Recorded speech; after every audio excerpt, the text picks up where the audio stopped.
Hi everybody and welcome to the Helen Winder Show. I'm Helen Winder and my gorgeous guest today is Jillian Godsil, who is a writer. Hello Jillian, thank you so much for joining me. Oh, thank you very much. I'm delighted to be here.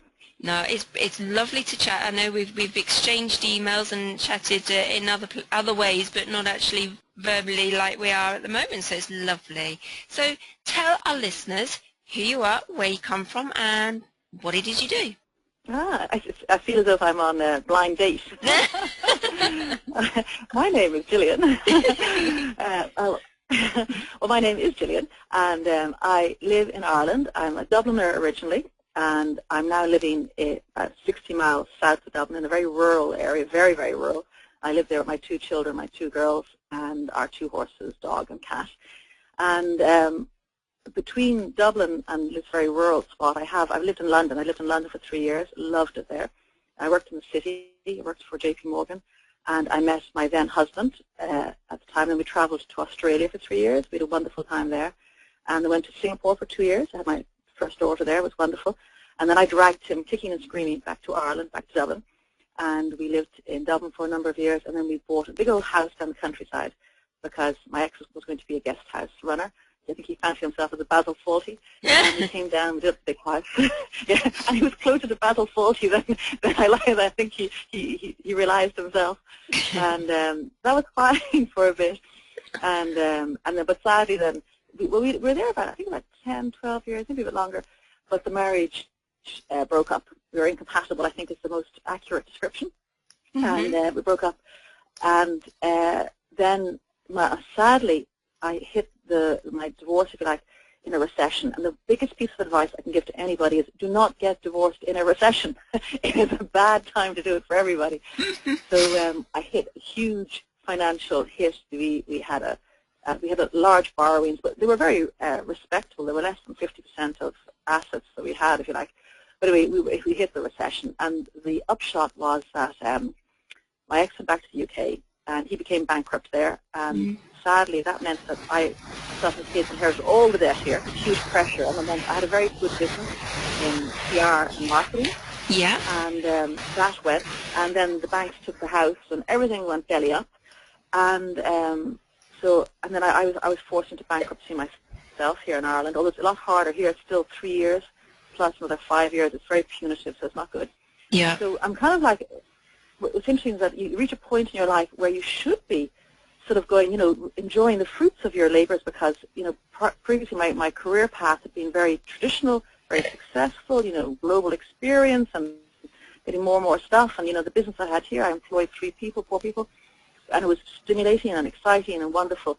And then the rug is taken from under you and you go, whoa, I've got to start all over again. Yeah. And that's an interesting place to be. So I call myself a writer, but I am not as yet earning my living from writing. So that's kind of, and I'm also, part of everything else, I became a student as well. I went back to college, and I'm doing a master's in screenwriting. Oh, wow. Oh, wow. So I'm loving that. That's amazing. That's a fantastic thing to do. So I'm a writer who is about to step into the second stage of her life, which is going to be much more glamorous and exciting and rewarding and amazing and fantastic than the first. And the first wasn't bad either, but the second's going to be even more exciting. we have to go through these stages, don't we, to be a little bit like a butterfly when they start off, that they're a little caterpillar, then they go into their cocoon, and then they come out and they stretch their wings. And I suppose what you've been through is almost like that. And like myself, because I myself have been through bankruptcy, I've only been out of it about 18 months. But and like you, now I'm coming out the other side, and we'll both stretch our wings together. Exactly. And I think, one of the most wonderful things, I've said very confidently at the start of chatting to you that I'm a writer. And you know what? Although I have earned my living mostly from writing throughout my adult life, it wasn't until I came through this horrendous financial crisis and the personal one as well, I would have never had the courage to say that I was a writer. I would have said I do a bit of writing, and I'm a freelance journalist sometimes, and I do. And then sometimes poverty can give you courage, and when you hit rock bottom, and I kept on thinking I'd hit rock bottom, but only to slide. I was only bouncing down the track, you know. But when you do hit rock bottom, sometimes you kind of go, well, actually, there's only one way, and it is up. Finally, you do hit the bottom. And it can give you the freedom, because when I was gainfully employed and working and doing really good stuff, you know, I was writing all the time. I was writing press releases, and I was writing, you know, websites and brochures and doing articles and all the rest of it. But I never, you know, it's only now that I've given myself the freedom. I mean, like in the last 2 years, I've written 6 books. Mm-hmm. You know, I would have never done that had I been still working in my business. I've been too busy earning money. Yeah. You know, I don't earn any money, and I write a lot. So that's kind of cool. It's funny, isn't it, though, how these things happen. Like with myself, you know, I have my other business, which my husband is part of, and obviously we've got a team here. But since my little sort of stroquette, as I call it, last year, I've realised I have to focus on me, because without feeding me and watering me and doing what I love, I can't then help others. Hence the show, which is something I've wanted to do for years, but just never had the time. And now I'm doing it. It's strange, isn't it, how these things come around? Yeah, that's very similar, isn't it? I think sometimes you have to give yourself permission to do things. Yeah. And I think when I was, again, very successful, there's golden handcuffs, you know, because you have to keep on earning money, and, you know, the more you earn, the more you have to earn in some way, whatever. And I didn't give myself permission to stop, even take a day off a week. I was working, you're self-employed, I was working, you know, 7 days anyway. But I didn't give myself permission to take even a day off, stay at home and write. I didn't do it. And it wasn't until everything was taken away that I suddenly went, oh, now what will I do? Oh, I can write. Yeah. And it was the most amazing experience for me to go, wow, I actually can start over. Everything hasn't, well, it has, I've lost my home and everything, but it's not like the world doesn't stop because you stop. You know, you can actually do it, and your kids are still there, your kids are still doing what they're doing. You know, you can actually function as a human being and do what you want to do sometimes. But sometimes you haven't got the bravery, perhaps, until the universe tilts your world on the side of it, and you go, oh, okay, right, what do I do now? No, exactly, and it's almost like, well, we're not supposed to do that. Not supposed to take time off and do something we enjoy. Well, actually, you are. Yeah, well, because ever since I've been a tiny tot, I've always said I was going to be a writer, you know, always. And I was edging towards it slowly and slowly, but, you know, at the rate I was going while I was still married and working, I'd be nearly 90 before I'd write my first book, you know, which is a bit late. And so, you know, slowly does it and all that, but, you know, anyway, that's a bit crazy. So it's interesting how it's suddenly souped up. I said, right, what makes me happy? Writing makes me happy.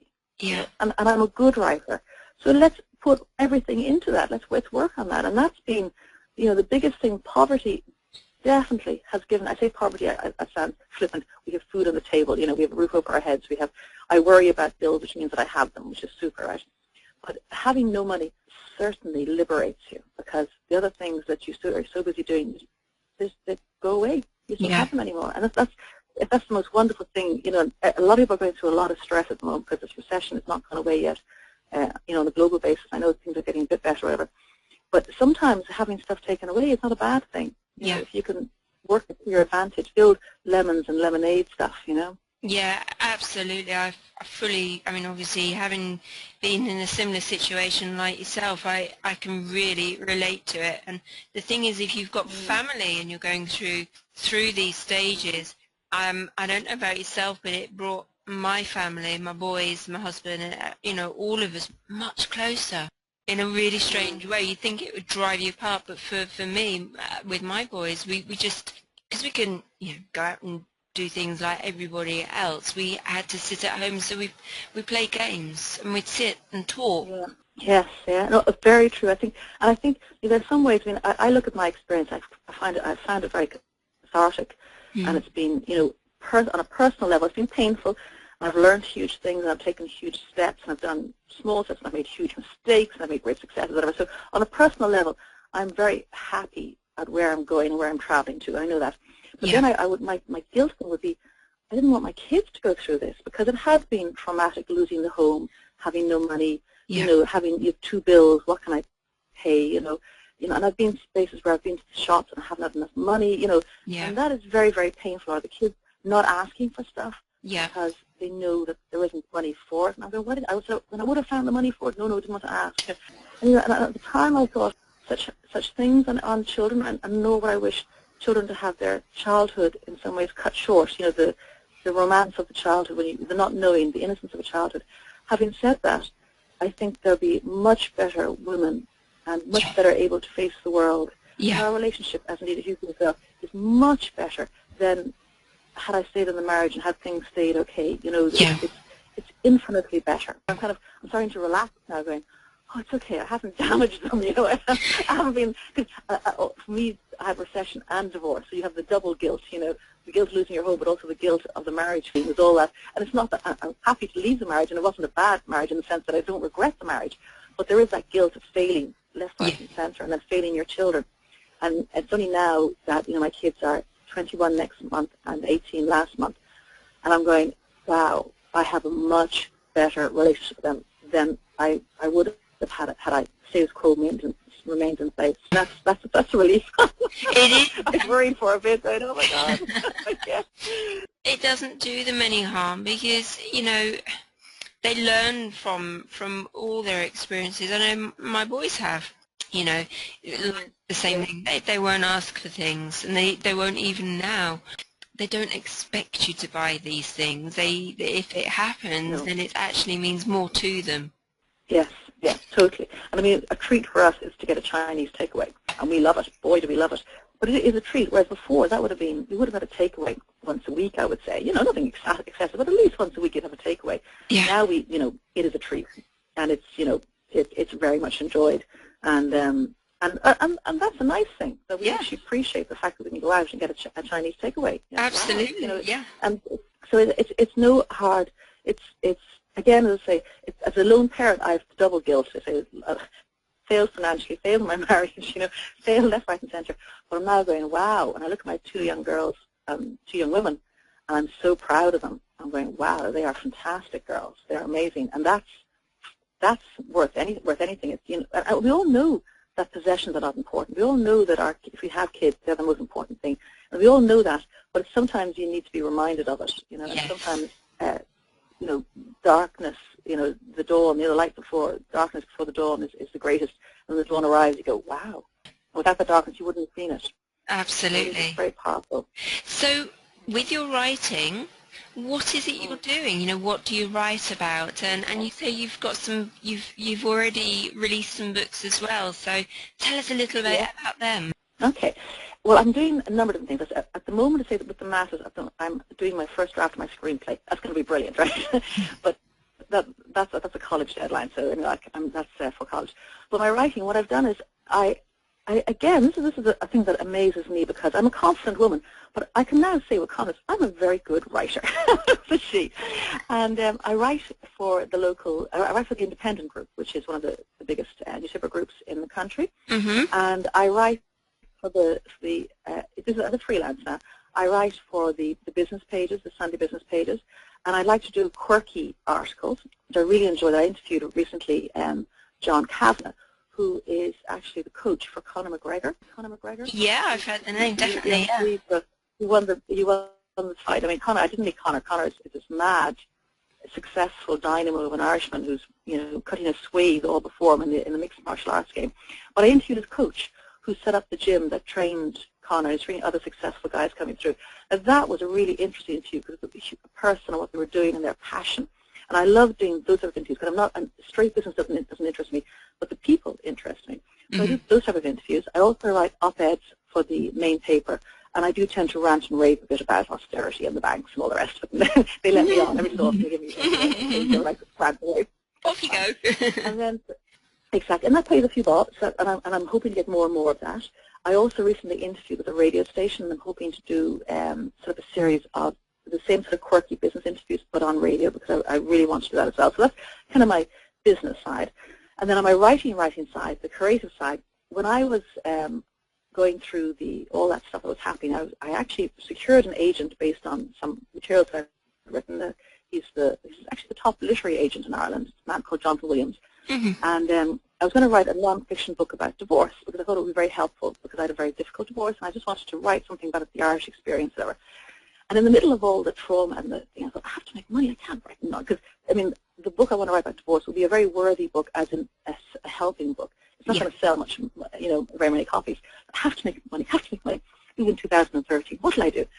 So I segued from my divorce, nonfiction divorce book, into a sex book, or 3. Okay.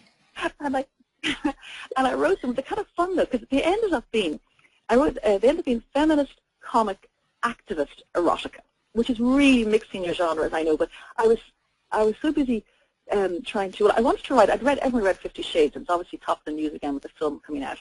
But it frustrated me so much because it's Mills and Boom, a Barbara Cartland, but with graphic sex in it. And I'm going, the characters are annoying me. So I started writing. My first book was about a woman in her 40s going through divorce with teenage kids and aging parents. Oh, that sounds familiar. I must have mined a rich theme. And it was funny and quirky, the things that can go wrong, and I really enjoyed it. As I was starting the book too, because and I did under a pseudonym. Pseudonym was Aoife Brennan, which is that I deliberately chose a hard name in case people couldn't say it. Aoife is A-O-I-F-E, which means fearless in Irish. Yeah. But there's only one thing worse than writing a sex book, is writing a bad sex book. I wanted to make sure it was going to be good. Yes. It's funny, and it does all the things it's meant to do, all the things. So I'm quite happy with that. But when I was starting the second book, I've done a lot of TV with the austerity here. I became kind of the poster girl for austerity in Ireland. And I interviewed with a Belgian and German production company that wanted to do a pan-European documentary with Ireland as the poster country for austerity. This was back in, say, 2013 when Ireland was exiting the bailout. But although it was much heralded as a great triumph for the powers that be and propping up the Eurozone and all the rest of it, it didn't actually matter much for the ordinary Irish person. The ordinary Irish person was still labouring under huge austerity and debt and injustice and privation and everything. So I made my views very clear. And both production houses, they dropped me from the film. I didn't mind because it's just, there's no fee involved, whatever. And then they dropped Ireland from the programme. And the Belgian researcher went on to say, that's not how we've written the story. We want Ireland to be the happy, clappy poster country for austerity. I was so shocked. So then I started putting all my ranting and raving to my books. And what I do, I love my books. When I have them there, they're available on Kindle and they're in Crate Space, whatever. So I gave them the snazzy title, The Cougar Diaries, 1, 2, and 3.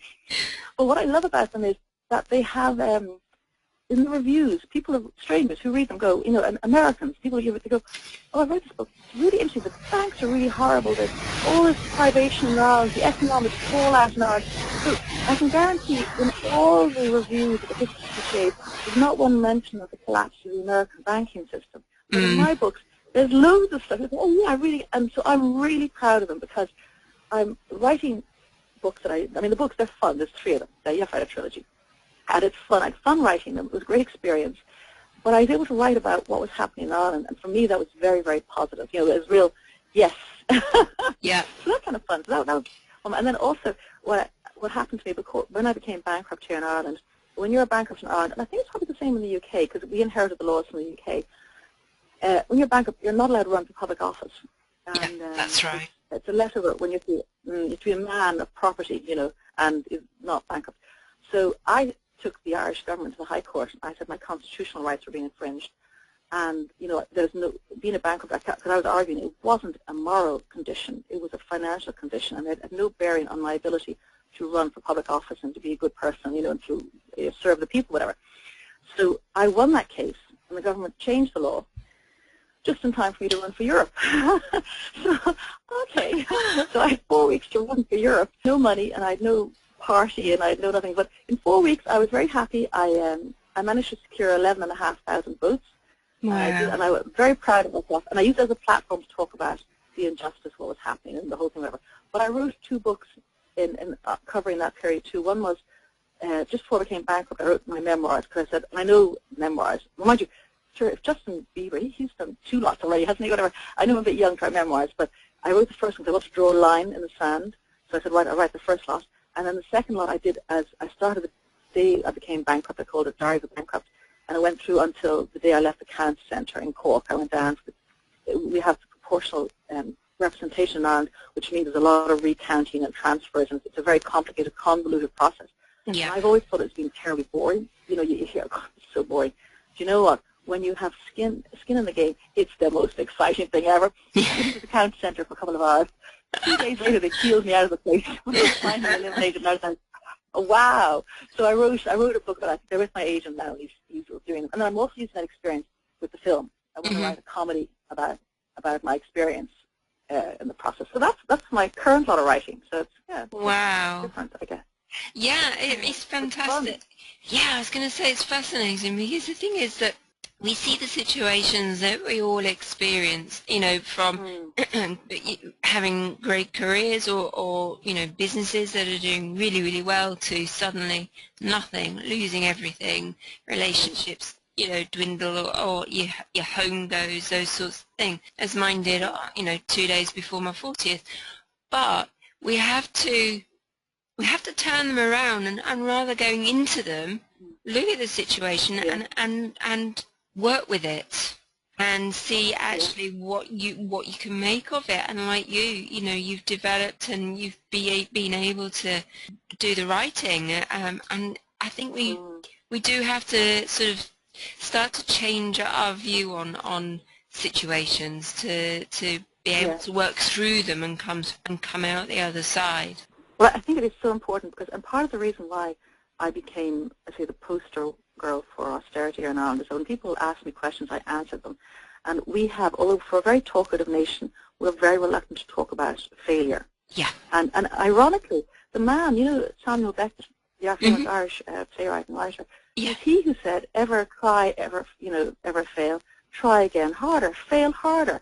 Yeah. You know, he epitomizes what we always say the Americans are very good at.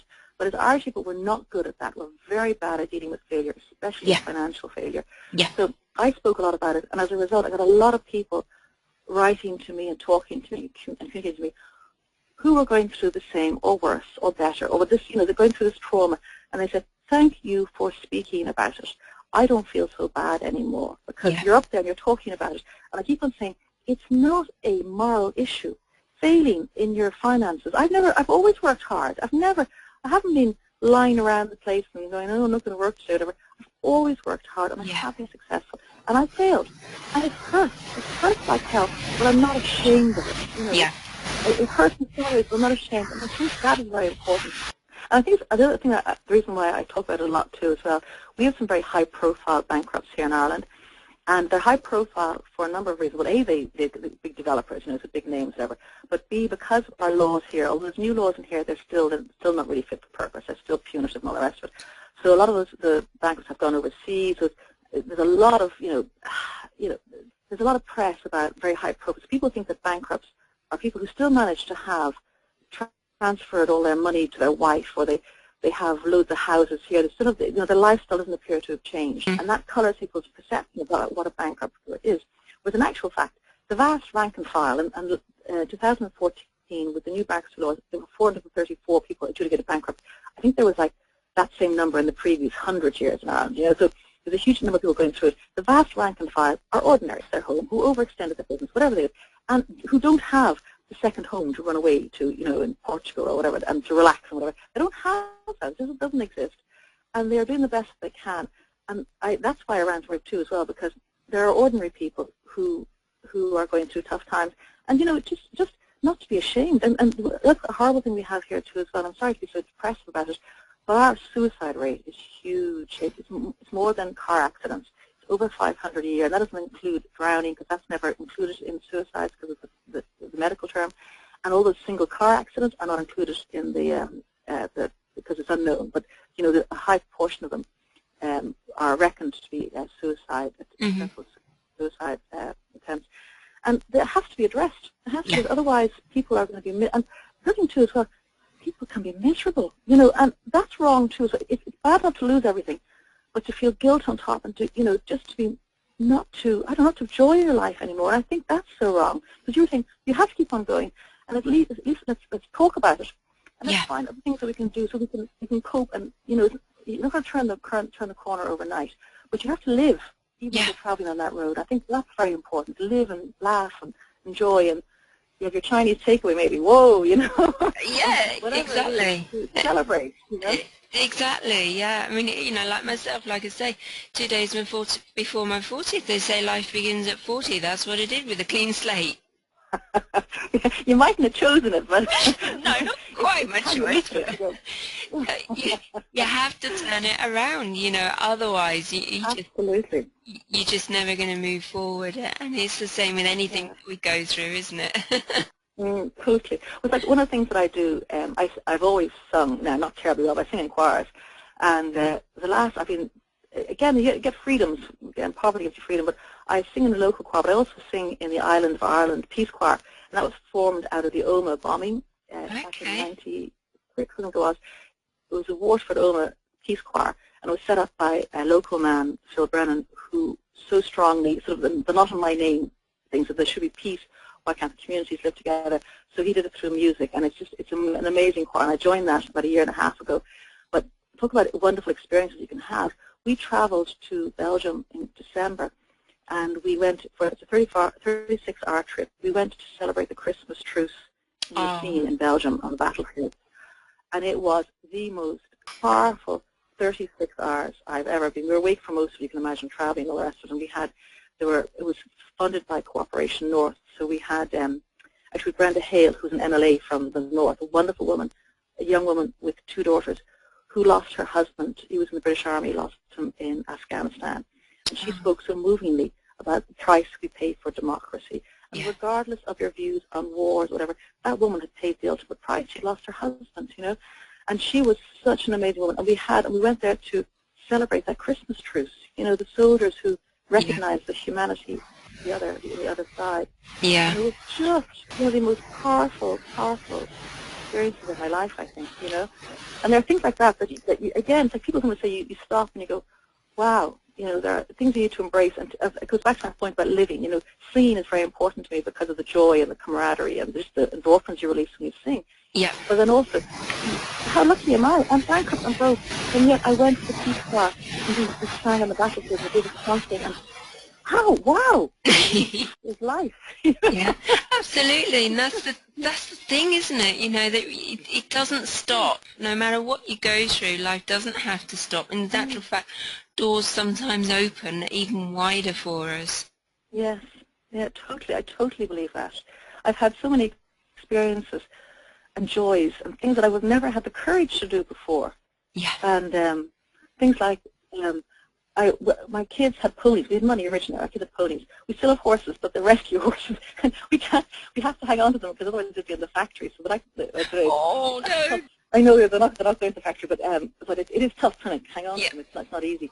But when my kids when I first left my husband, and that was nearly 9 years ago, there was still money then. It hadn't been quite so disastrous.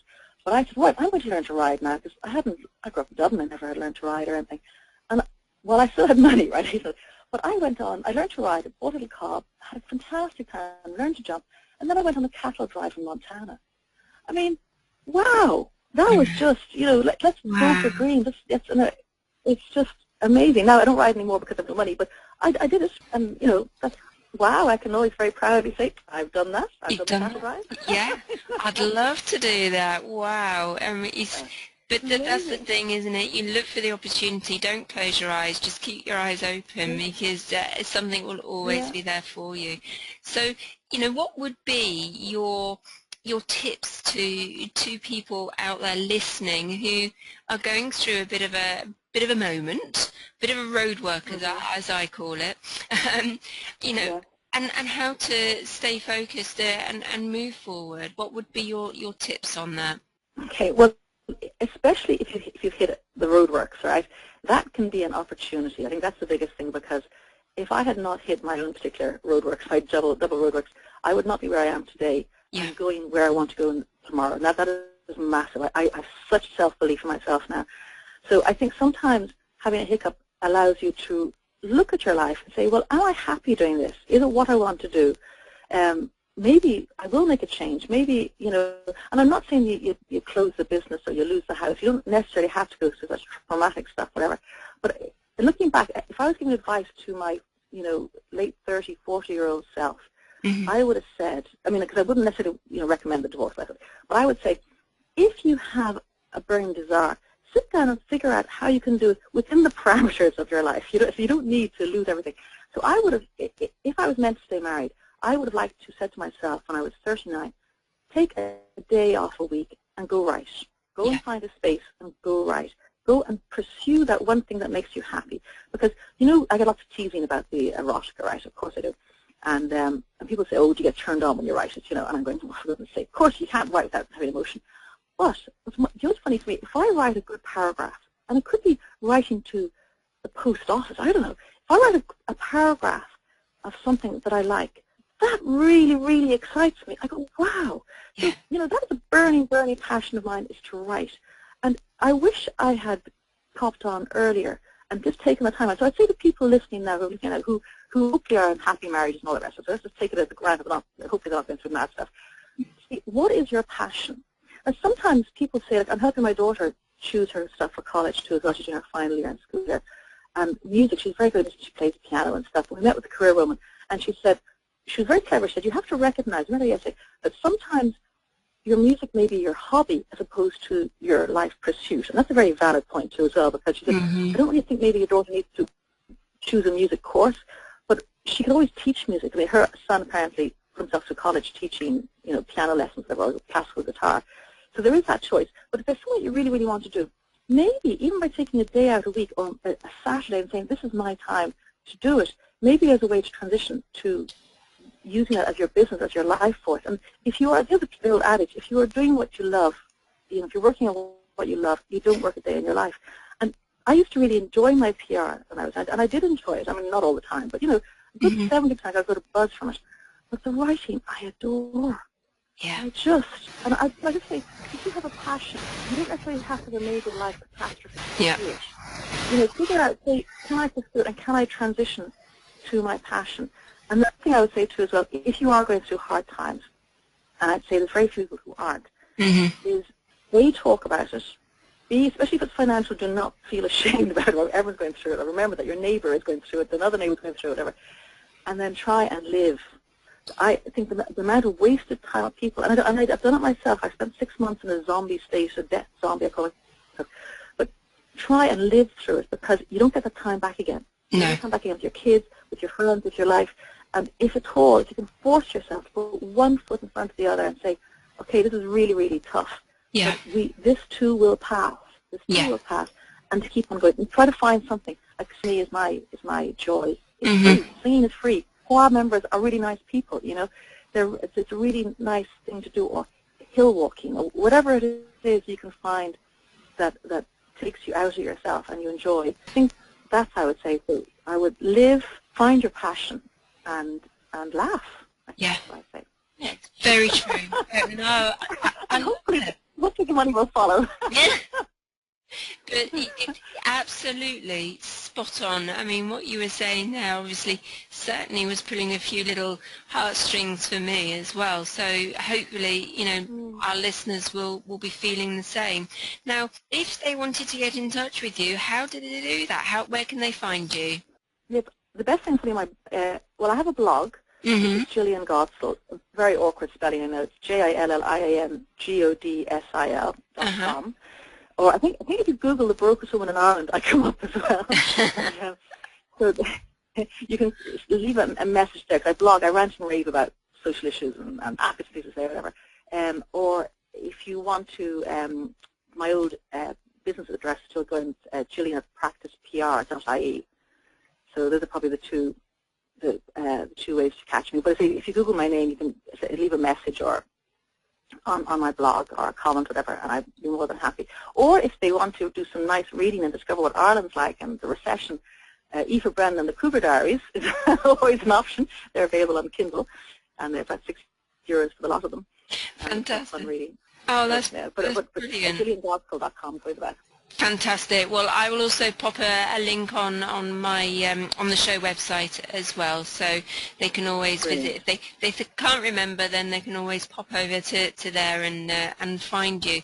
Well, listen, it's been an absolute pleasure having you on the show, and maybe we can catch up and chat about where you are later on down the line? I would love, because right now, even though I'm saying all this stuff, I say I haven't quite transitioned to the financially secure woman yet, which I really want to do. So yes, I would love to, because I say I feel. Do you know what's very nice is that for a large portion of the time when I was trying to struggle, I felt as if I was not the victim, but with lacking, ability to do things and feeling things were happening to me, being passive almost, whatever. And what I love now is that I'm in control of my life. Haven't sorted out many things, but to be in control is a wonderful thing again. To feel confident, and you're no longer sort of a ship in the waves, and you're at the mercy of the waves. I'm actually got the oars out, and I'm pulling strongly towards the shore, and that's a wonderful feeling. Wonderful. Yeah, when you start to feel that, then you know that you're on the right tracks, don't you? Yes, yeah, absolutely. That's fantastic. Wow. Thank you so much. Thank you very much for letting me rant and rave. Thank you very much. No, it's been a pleasure, and we'll speak to you very, very soon. Thank you also to my listeners. Brilliant. Thank you very much. You're welcome, and thank you also to my listeners for tuning in. You can also check out interviews at the website, which is www.thehelenwindershow.com. Bye for now.